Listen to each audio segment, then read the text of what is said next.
राज्य प्राथमिक शिक्षक महासंघर आह्वान क्रमे आज सुंदरगढ़ जिल्लार जिला स्तरीय प्राथमिक शिक्षक महासंघर एक बैठक कुत्रा कल्याण मंडप परिसर रे अनुष्ठित हो जाइछि। एथिरे राज्य आवाहक रामलाल पटेल, सुंदरगढ़ जिला शिक्षक संघर सभापति तथा यही प्राथमिक शिक्षक महासंघर आवाहक हतेश्वर शेखर देव, आमर विजय कुमार नायक, तृप्तिमयी नायक, लक्ष्मण पटेल, फलुद्र देवरिया, दिगंबर पटेल, अर्जुन रविदास, सुशील कुमार क्रुसेट, अलेख नाग, कितीश संढा प्रमुख जिला स्तरीय एवं ब्लॉक स्तरीय नेतृवृंद सबु संगठन एथिरे उपस्थित थिले एवं शिक्षक मानकर जो न्याय्य दाबी रही दुईटी दाबीर हासिल निमंते मतामत रखिथिले। शिक्षक मानकर जो प्रमुख दाबी दुईटी रही जोटा दीर्घ दिन दाबी ही आसुची किंतु से दाबी हासिल हो पारु नहीं। अनेक समय सरकार टालटुलती अवलंबन करुछंती एवं प्रतिथर प्रतिश्रुति दे प्रतारणा करुछंती। तेणु वर्तमान राज्यर जेतिक भी शिक्षक संगठन अच्छी समस्त संगठन एकाठी होई एकक संगठन गठिवाई राज्य स्तर में निष्पत्ति होईछि एवं समस्त जहाँ भी शिक्षक संगठन अच्छी समस्ते मिलित होई गोटे शिक्षक संगठन करिसेंती जार नाम रखाई प्राथमिक शिक्षक महासंघ एवं यही संघर आह्वान क्रमे समस्ते आमर न्याय्य दाबी हासिल करबा पर्यंत अनिर्दिष्ट काल आम आंदोलन रे सामिल हेबा सेतिपई दृढ़ रणनीति प्रस्तुत करा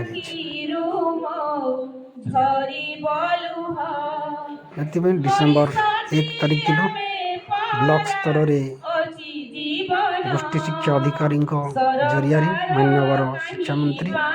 एवं मुख्यमंत्री को स्मारक पत्र प्रदान करा स्थिर करा शिक्षक मानकर जो न्याय्य दाबी यदि हासिल न हुए ताहेले आसंता डिसेम्बर 5 तारिख दिन ठारू शिक्षक माने विधानसभा सम्मुख में सामूहिक आंदोलन करने निष्पत्ति होइछि एवं जदि शिक्षक आंदोलन रे सरकार दाबी हासिल न करती ताहेले पुणी थरे शिक्षक महासंघर स्टीयरिंग कमिटीर निष्पत्ति अनुजाई आवश्यक स्थले ब्लॉक स्तर में मध्य शिक्षक माने आंदोलन करेंगे बोली स्थिर करा जेहेतु ये शिक्षक मानकर दीर्घ दिन दाबी एवं वर्तमान मान्यवर मुख्यमंत्री विगत आंदोलन समय निजे आसी प्रतिश्रुति देती शिक्षक मानकर दाबी प्रति आम सचेतन अच्छु निहाती भाव आम सरकार ताकू पूरण करेंगे जदि सरकार आसती ताहेले तेणु शिक्षक मानक मध्य निहाती भाव आशा रही जे ओडिशार मान्यवर मुख्यमंत्री निहाती भाव शिक्षक मानकर दाबी पूरण करेंगे ये आशा एवं विश्वास रही। तेणु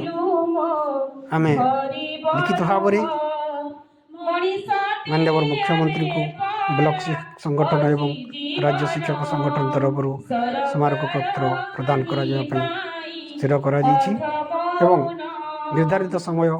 डिसेम्बर 5 तारिख पूर्व जदि हम दाबी हासिल न हुए ताहेले राज्यर समस्त शिक्षक बाध्य होई आंदोलन रे सामिल होगा निष्पत्ति ग्रहण करा निहाती भाव में शिक्षक मानकर जो पोस्ट मैट्रिक सिटी पोस्ट को +2 सिटी को जदियो 2017 मसीह उन्नीत करागला किंतु शिक्षक मानकर दरमा को राज्य सरकार उन्नीत करना एवं मैट्रिक सिटी अनुसार ଦରମା ପ୍ରଦାନ କରୁଛନ୍ତି, ଯାହାକି ନିହାତି ଭାବେ ଶିକ୍ଷକ ସମାଜ ପାଇଁ ଗୋଟେ ଦୁର୍ଭାଗ୍ୟର ବିଷୟ। ରାଜ୍ୟର ସମଗ୍ର ଭାରତବର୍ଷର 22ଟି ରାଜ୍ୟରେ ଶିକ୍ଷକମାନେ 4200 ଗ୍ରେଡ୍ ପେ ପାଉଥିବା ବେଳେ ଓଡ଼ିଶାର ଶିକ୍ଷକମାନେ ସର୍ବନିମ୍ନ 2200 ଗ୍ରେଡ୍ ପେ ପାଉଛନ୍ତି। ଯଦିଓ +2 ସିଟି ପୋଷ୍ଟର ରାଜ୍ୟ ସରକାର ଯେଉଁ ସ୍କେଲ୍ ନିର୍ଦ୍ଧାରିତ କରିଛନ୍ତି, ସେହି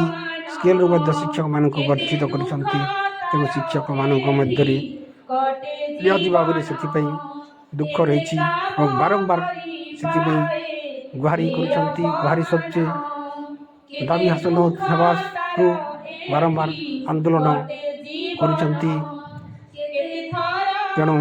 ନିହାତି ଭାବେ ସରକାର ସେଥିପାଇଁ ବିଚାର କରିବେ ଏବଂ ଶିକ୍ଷକମାନଙ୍କର ଦାବିକୁ ନିହାତି ଭାବେ ପୂରଣ କରିବେ ବୋଲି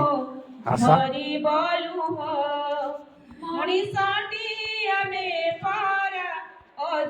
ପ୍ରାଥମିକ ଶିକ୍ଷା ହେଉଛି ଶିକ୍ଷା ବ୍ୟବସ୍ଥାର ମେରୁଦଣ୍ଡ। ଯଦି ପ୍ରାଥମିକ ଶିକ୍ଷା ସୁଦୃଢ଼ ହେବ, ତାହେଲେ ଯାଇକି ଓଡ଼ିଶାର ଶିକ୍ଷା ବ୍ୟବସ୍ଥା ମଧ୍ୟ ସୁଦୃଢ଼ ହେବ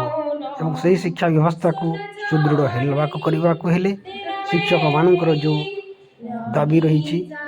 ସେ ଦାବି ଗୁଡ଼ାକୁ ନିହାତି ଭାବେ ପୂରଣ କରିବାର ଆବଶ୍ୟକତା ରହିଛି। ଶିକ୍ଷକମାନେ ବିଶେଷ କରି ପ୍ରାଥମିକ ଶିକ୍ଷକମାନଙ୍କର ଆପଣମାନେ ସମସ୍ତେ ଜାଣିଛନ୍ତି, ପ୍ରାଥମିକ ଶିକ୍ଷକମାନେ ସରକାରଙ୍କର ସମସ୍ତ ଦାୟିତ୍ୱ ନିର୍ବାହ କରୁଥିବା ବେଳେ ଗୋଟେ ଶିକ୍ଷକ ବର୍ତ୍ତମାନ ପ୍ରାଥମିକ ବିଦ୍ୟାଳୟମାନଙ୍କରେ 6ଟି ଶ୍ରେଣୀ ଥିବା ବେଳେ ଅଧିକାଂଶ ବିଦ୍ୟାଳୟରେ 2 ଜଣ ଶିକ୍ଷକ ଅଛନ୍ତି ଏବଂ ପ୍ରତି ଶିକ୍ଷକ ନିହାତି ଭାବରେ ଅନ୍ତତଃ ପକ୍ଷେ 3ଟି କ୍ଲାସ୍ କରିବା ସହିତ ବିଭିନ୍ନ ସ୍କିମ୍ ଯାହା ରହିଛି ସରକାରଙ୍କର, ସେସବୁ ଗୁଡ଼ିକୁ ସୁଚାରୁ ରୂପେ ସମ୍ପାଦନ କରି ଆସୁଛନ୍ତି। ତଥାପି ମଧ୍ୟ ଶିକ୍ଷକମାନେ ତାଙ୍କର ହକ୍ ଏବଂ ଅଧିକାରରୁ ବଞ୍ଚିତ ରହୁଛନ୍ତି। ତେଣୁ ପ୍ରାଥମିକ ଶିକ୍ଷକମାନଙ୍କର ଯେଉଁ ସମସ୍ୟା ରହିଛି, ସେହି ସମାଧାନକୁ ପୂରଣ କରିବାର ଆବଶ୍ୟକତା ରହିଛି। ଏଥିପାଇଁ ସରକାରୀ ସ୍ତରରେ ନିହାତି ଭାବରେ ସହଯୋଗ ଆମେ ଆଶା କରୁଛୁ ଏବଂ ଶିକ୍ଷକମାନଙ୍କର ଯେଉଁ ନ୍ୟାଯ୍ୟ ଦାବି ରହିଛି, ଯେଉଁ ସମସ୍ୟା ଶିକ୍ଷକମାନଙ୍କ ମଧ୍ୟରେ ରହିଛି, ସେହି ସମସ୍ୟା ଗୁଡ଼ିକର ଯଦି ସୁସମାଧାନ କରାଯାଏ, ତାହେଲେ ନିହାତି ଭାବରେ ଓଡ଼ିଶାର ପ୍ରାଥମିକ ଶିକ୍ଷା ସୁଦୃଢ଼ ହେବ ଏବଂ ଶିକ୍ଷା ସୁଦୃଢ଼ ହେଲେ ଯାଇକି ଦେଶ ଆଗେଇ ଚାଲିବ। ତେଣୁ ନିହାତି ଭାବେ ଆମେ ସେ ଆଶା ମଧ୍ୟ ରଖୁଛୁ।